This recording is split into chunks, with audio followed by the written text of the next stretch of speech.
family watch this as well, and just wanted to come with you this afternoon with a verse or two out of James. And no, but down. The book of James is one of my, I'd say it's probably my favorite New Testament book. It's a very practical book. It has so much for us in our lives today. You know, and I mentioned this earlier. We were in James a couple, maybe, I don't know, 2 weeks ago now or something like that. And James is the pastor of the Jerusalem church. And the church was several thousand people, obviously, because when Peter stood up to preach in the book of Acts, 3,000 people got saved. And so we know that there were several thousand people in the church.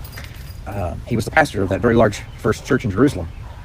When persecution began, they were scattered all over the place, all over the then kind of known world. Well, what happened was they didn't have the internet, they didn't have Facebook, they didn't have YouTube, and he didn't have the ability to kind of do this to his church abroad at this point. They weren't meeting and congregating together, and so he wrote the Epistle of James. And what the Epistle of James is telling them to live their faith in times of tribulation, in times of trial, to live out their faith.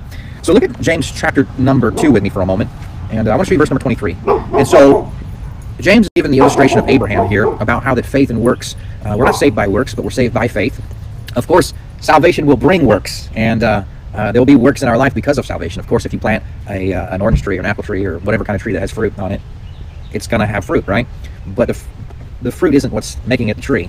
The fruit is a product of being a tree. And so there's holes in that, I know, but bear with me. It says this, Abraham, he says in verse number 23, "And the scripture was fulfilled, which saith, Abraham believed God, and it was imputed unto him for righteousness." And then look at this phrase, "and he was called the friend of God." I thought to myself, what an amazing thing. I preached a message on this before, but to be called the friend of God is a wonderful and amazing thing, isn't it?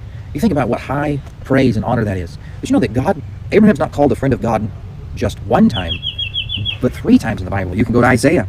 And in Isaiah chapter number 41, in verse number 8, it says, "But thou, Israel, art my servant, Jacob, whom I have chosen, the seed of Abraham, my friend." You see here, God calls Abraham his friend again. 2 Chronicles. You can go to 2 Chronicles, and you can find in chapter number 20, in verse number 7, "Art not thou our God, who didst drive out the inhabitation of this land before thy people Israel, and gavest it to the seed of Abraham, thy friend forever?" So here's 3 different times in the Bible that Abraham's called a friend of God. I want to show you one more thing. Back in James, and verse number 4, "Ye adulterers and adulteresses." Now he wasn't saying that they were, this is more figurative than literal. You read the entire chapter, he's basically saying that you have left your first love, God, for the pleasures of the world. It says, "Ye adulterers and adulteresses, know ye not that the friendship of the world is enmity with God? Whosoever therefore will be a friend of the world is the enemy of God." Now, I take all those verses and I want to say this. I would give you the answer today, but I like people to make and earn the answer, because then it means more to me. Does that make sense? What do you think it means to be a friend of God? Why did Abraham have that unique privilege of being labeled a friend of God in the New Testament and in the Old Testament? No less than 3 times God said that about him. Why was it that God said, "This is my friend"? What do you think? What do you think that it takes for us to be called God's friend? What does it mean to be the friend of God? I'd love to hear your thoughts on it. Read these passages. Go back and read the accounts of Abraham in the book of Genesis. Read here the account in James, and take James chapter number 4 and verse number 8, talking about being friends with the world is being an enemy of God. And I want you to answer for me today in the comments below.